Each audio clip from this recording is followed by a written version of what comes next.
Mwongeye kwirirwa rero abakurikiye ibiganiro byacu mu ruziga rw'uburinzi channel. Nitwa Bigirimana Theoneste. Mu kanya gato narimo ndi kuganira ku rukundo ruhindura, ndi gushaka kwerekana uburyo gutoranywa watoranywa n'Imana. Hano ndacyari kuvuga gutoranywa, ni ukuba choosed, gutoranywa no guhabwa isezerano ni ibintu bibiri bitandukanye. Niyo mwabishyira mu mvugo zisanzwe, uburyo umuntu umunyamahirwe n'uwatoranyijwe, guhabwa isezerano n'undi wese yarihabwa, kuko isezerano ushaka kurihabwa ntirinasore, ariko gutoranywa nicyo kintu kirenze ibindi byose. Hano rero turi ku mbaraga zo gutoranywa. Twari tugeze ku ngingo ivuga ku rukundo ruhindura.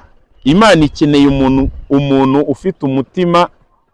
Imana ikeneye umuntu ufite umutima utajarajara, umutima udahugiye kunda, umutima udahugiye ku cyubahiro kirangaza abandi, umutima udahugiye ku gutwarwa na kamere.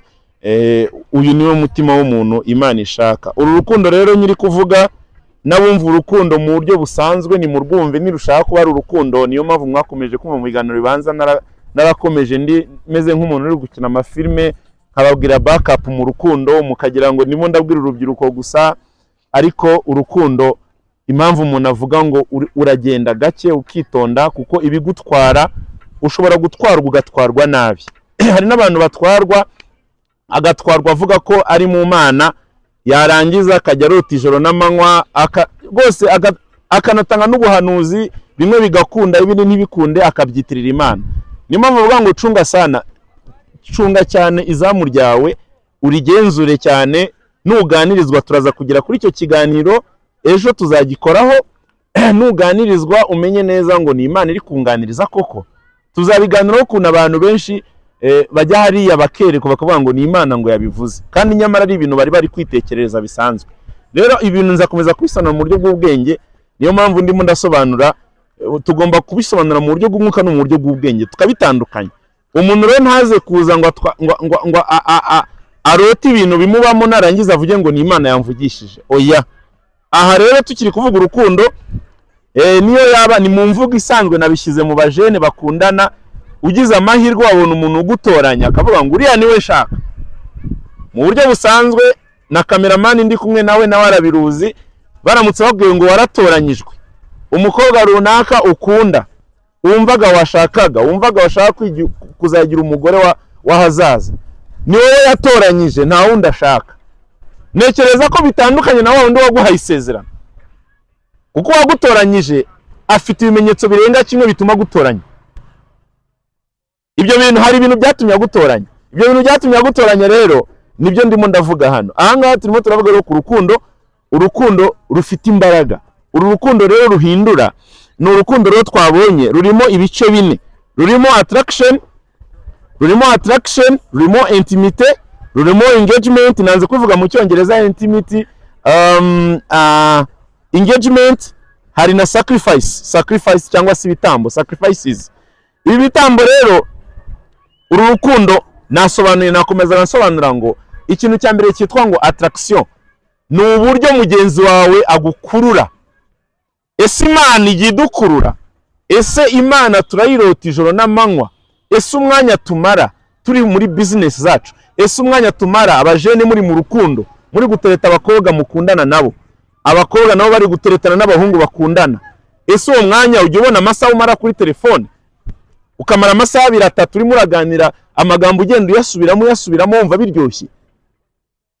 Ese uwo mwanya ufashe ukawushyira muri ndondoro umenye nawe ukagenda uganira n'Imana, amagambo yahashize mugenda musubiramo ukuntu byagenze neza, urugamba mwarwanye, aribyo twise kuvuga amacumu, urugamba twarwanya hashize, ibirori twakoresheje tukabigendanamo neza bikagenda neza. Aha ngaha uru rukundo ruhindura, harimo attraction, harimo intimite, harimo kubwizanya, kubikirana amabanga. Abantu bakundana bagirana amabanga. Nigeze nkomeza kuvuga gushotora, je narashotoye nanjye baranshotora, turashotorana. Buri muntu agirana amabanga na mugenzi we. Iyo niyo nitwa intimite. Hakaba icyo bita engagement. engagement rero engagement ni ukwiyemeza isezerano ryasezerano mu gihe mwaryumva noneho ni ukwiyemeza kuvuga ngo ngewe niyemeje ibi. Dawidi yigeze aca iteka aravuga ngo nanjye ni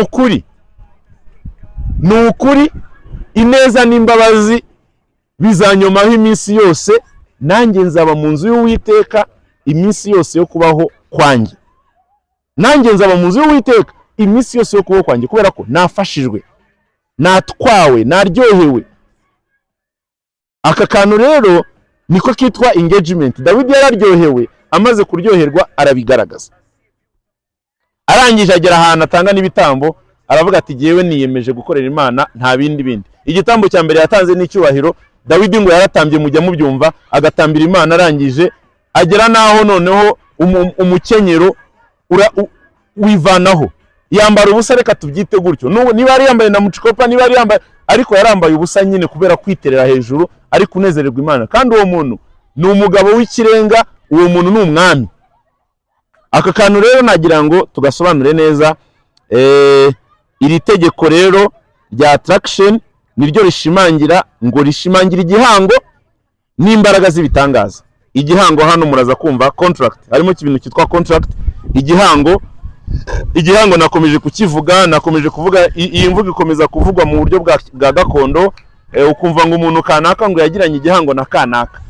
Abanyarwanda kera bo bagiranaga igihango, habaga ikintu cyitwa kumena amaraso, habagaho kunywana bagahuza amaraso, ngo barangiza ngo banywanye, ngo bagiranye igihango, ngo kandi ngo yuhemutse ngo igihango kiragusema, ngo kiragukurikirana. Aba n'abanyarwanda ba kera mbere ko bamenye iki, bamenye Imana. Ariko n'Imana nayo iyo uyishatse ukayegera, ugashaka kugirana nayo igihango, contract, kugirana nayo isezerano kandi rimwe riremereye. Iki gihango ni isezerano riremereye ku buryo isezerano y'uryishe riragukurikirana. Uru rukundo rero ngo rubyara igihango, kandi igihango nacyo kikabyara imbaraga zikora ibitangaza. Izo imbaraga rero z'ibitangaza nizo zishimangira iki, zishingiye kuri cya gihango. Hanyuma aha hantu rero niho nagira ngo dutinde noneho hepfo muri Timoteyo, tukagaruka ku kintu cyitwa business, cyo nagarukiyeho. Ese aba n'abantu muhugiye kuki? Ese muhugiye mu biki? Aha ngaha rero nidusoma Timoteyo wa mbere igice cya 4 ku murongo waho wa 4, ni umurongo, narimo ndi kureba umurongo wa 4, yego, Timoteyo wa mbere umurongo wa 4, umurongo wa 4 16, yego, mumbabarire. Ntukirengagize impano ikurimo iyo waheshejwe n'ibyahanuwe. Hano turi kwa kugutoranywa ubwo warambikwaga ibiganza n'abakuru. Abangaba n'abarambitswe ibiganza, n'abatambyi, n'abatoranyijwe, n'abaririmbyi basengewe. Ariko turi kuvuga ku kintu cyitwa umuhamagaro cyangwa impano. Ariko icyo nkeneye hano ni ijambo rivuga ngo ibyo ujye ubizirikana kandi aba ari byo uhugukiramo. Ijambo guhuguka niryo nashaka kumenya, business, aba ari byo uhugukiramo, kugira ngo kujya mbere kwawe kugaragarire bose, kugira ngo changement yawe, impinduka zizagaragarire benshi, abantu bakubona bazabone ko wahindutse. Hanyuma uyirinde ku bwawe no kunyigisho wigisha uzikomeze, kuko nugira utyo uzikizanya n'abakumva. Natwe turasaba Imana ngo izadufashe, natwe idukizanye n'abatwumva mu ruziga rw'uburinzi. Aka kantu rero niko kagarutse kuri iri jambo. Impamvu nasomye iri jambo, kagarutse kavuga kati ese uhugiye mu biki? Ibyo uhugiyemo ni ibiki? Ese ko abandi bahugiye mu ese ibyo uhugiyemo birakemura ibibazo ufite? Aka kantu murakibuka twakomeje kuvuga, twavuga ngo satisfaction de besoin, cyangwa se uburyo ikibazo kimwe gikemura ibindi bikavuka. Aha hantu kameramani we aracyabyibuka kuko niwe twakoranye ibiganiro bya mbere, aho twavuze ngo ukemura kimwe ngo ibindi bikavuka. Ibibazo ntibijya birangira. Tugeze wese umuntu ajyanyurwa, batoya umuntu ntajyanyurwa. Umuntu nanjye ndazanamo ndavuga ngo kunyurwa manuma. Hari igihe wibwira ngo uranyuzwe kandi hari ibindi bihambaye bigutegereje. ibyo bihambaye bigutegereje ni ukubyitondera. Aha hantu rero niho Timoteyo agaruka akavuga ati ese iri somo maze gusoma riravuga ngo uhugiye mu biki? Ni ibiki uhugiyemo? Ese ibyo uhugiyemo biragufasha mu mishinga, mu bibazo ufite? Aya ni amagambo ndi gusoma, nubwo ndi gusoma ndi kuyasoma nyine kubera ko niko nayahawe. Ese ibyo uhugiyemo biragufasha mu mishinga ufite? Ese niba bitagufasha wayobotse ukwiye kuyoboka? Ese ujya uzirikana icyo Imana yagushyizemo? Témoignage, ubuhamya ngo uzayihagarare mu batayizi. Ese ujya ubikora? Mwigeze mu biganiro byatambutse turi kuvuga ndondoro umenye, turavuga tuti no gutanga lift nacyo, kubera ko bidahesha Imana icyubahiro niba wanze gutanga lift, nacyo ni icyaha ku Mana, ni icyaha. Ntabwo wenda uvuga ngo kiri mu mategeko 10 y'Imana, ariko mu buryo bw'umwuka ni icyaha, kubera ko uzi gukora neza ntabikore bimuhindukira icyaha. Niyo mpamvu rero abatwarwa n'umwuka batandukanye n'abatwarwa n'amategeko. Abatwarwa n'amategeko bigira bere bakumva ko ari bazima. Itegeko rya mbere ndaryubahiriza, irya kabiri ndaryubahiriza, amategeko 10 y'Imana ndayubahiriza. Uwo ni wa mufarisayo, wa mutunzi wari utunze byinshi, arangije ageze imbere Yesu arishongora ngo ese nakora iki kugira ngo uzabugwami bw'ijuru? Yesu ataratangira amubwira ngo ujye ukunda Imana Uwiteka Imana yawe, amubwira amategeko 10 y'Imana. Umutipe ngo naryo ndaryubahiriza, ngo ndaryubahiriza, ngo sinsambana, ngo kandi sinjya ngira ishyari, ngo kandi n'ibindi. Yesu aramubwira ati oya, ntago bihagije. Arangije aramwitegereza, abona mu mutima we ikintu cyitwa ubutunzi, nicyo kintu cyamutwaye kurenza ibindi. Aramubwira ati ngaho rero ntabwo Imana yayikeneye ubutunzi bwe, ariko yashaka kugira ngo itware ikintu kimuraje inshinga. Ushobora kuba mu mwanya bwa butunzi bwawe ukawubwirengagije gato. Aha hantu mvuze ubutunzi hari abantu bashobora kuntera amabuye kuko nanjye ndabukunda, ariko icyumvikana cyo ni kimwe, nicyo kuvuga ngo ese uhugiye mu biki? Ibyo uhugiyemo birakemura ibibazo byose ufite? Ese iyo modoka baguhaye, ese utwayemo umuntu muri ubwo butunzi bwawe ugaha umuntu lift, ibyo uri kwitwaza ngo arayanduza, ngo ni umukene, ngo iranuka, ntago wateramo indi mibavu bigakunda? Nagira ngo aha hantu rero twihute dusome mu ntangiriro igice cya 2 umurongo wa 7. Aha ngaha niho havuga uburyo Imana yaremye umuntu. Ntago mbisoma, ntago mbitindaho, ariko hano haravuga ngo Uwiteka mu muntu yaremye umuntu mu mukungugu wo hasi, irangije yamuhumekeyemo umwuka mu mazuru, imuhumekera mu mwuka w'ubugingo. Umwuka w'ubugingo rero ariyo ntwari ikomeye umuntu ngo ahinduka ubugingo buzima. Bivuga ngo umwana w'umuntu aremanywe imbaraga zidasanzwe, aremanywe imbaraga z'Imana muri we. Ahubwo ikibazo nicyo nakunze kwita potential. Umuntu afite potential, afite iby'agaciro, afite ubukungu buhishwe muri we, ariko ikibazo gihari ntabwo abikoresha. Iyo ugiye muri ndondoro umenya byinshi, umenya utuntu n'utundi, ariko ntabwo ubikoresha. You have no time, nta gihe ufite. Aka kantu rero nakomeje nkavuga mu rugendo rwo kugenda tuvumbura ibintu Imana yadushyizemo bikomeye. Ese ibibumbano, ese ikibumbano ngo gishobora kubaho? Niko isomo ryanditse hariya mu ntangiriro 2 umurongo wa 7. Ese ikibumbano gishobora kubaho kihagije, kidakeneye guhora cyitabwaho n'uwakibumbye cyangwa shebuja? Kamerama, none nawe ndashaka ko uvuga.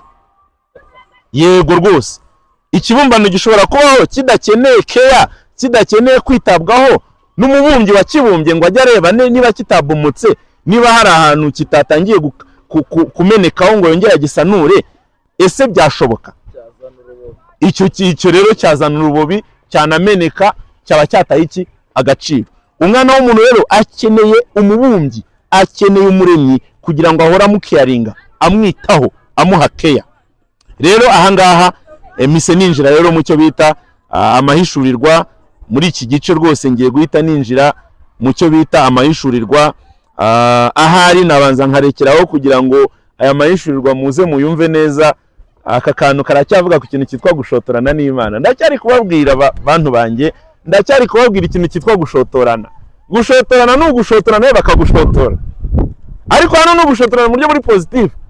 No gushotorana muri tubyita ngo gukubaganya, kuderanja, bya bintu twita ngo no gutera icyumvirizo. hari waririmbye ngo mpande zose urahari Imana, mpande zose, akagenda azenguruka. Iyo system yo kuzenguruka no gushotorana, ugenda uzenguruka iburyo n'ibumoso, ugakata imbere n'inyuma, ukagenda uvuga ngo ndi gukabaka biki, ndi gukabaka Imana.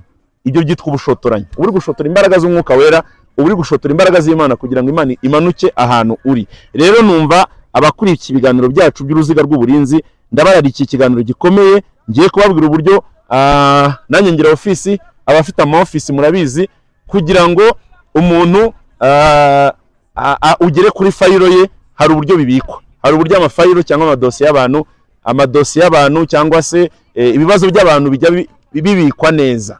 Aha hantu rero ndagira ngo tuze kuhaganiraho, ndabarari iki kiganiro gikurikiraho, ngo amadosiye yacu ngo hari uburyo ngo Imana ikora iki, iyabika. Iyi nsanganyamatsiko rero ndacyari kubabwira ku kintu cyitwa gutoranywa ko ari cyo kintu gihenze kurenza guhabwa iki, isezerano. Dosiye zawe ese zibikwa hehe? Ese Imana ibintu byawe uko agaciro ibintu by'Imana niko nawe iha agaciro ibintu byawe. Aya mabanga y'amadosiye, ukuntu Imana itwumva, ukuntu duhamagara Imana, bamwe bikaborohera, abandi bagahamagara Imana nk'iri kure cyane bikanga. Aha hantu mwe muri hafi kugira ngo nze kubasobanurira ibijyanye n'aya mayerekwa. Aya ni amagambo atarayanjye, ni amagambo umwuka w'Imana yagiye ampa, nimukenera n'amatariki nagenda nyababwira. Ubu butumwa nabuhaye muri 2019, ndibuka ni tariki zingahe nigeze ndi kubisoma, muri 2029 tariki 22 z'ukwezi kwa kabiri 2029. Iki gihe nicyo nahawe amagambo ndimo ndababwira, ubu nonaha muri 2020 na kangahe na gatandatu. Rero aha hantu munyitege tuganire ku kintu cyitwa ububiko, ihishurirwa ry'ububiko bw'Imana ijya ibika amadosiye yacu. Murakoze, ndabashimiye.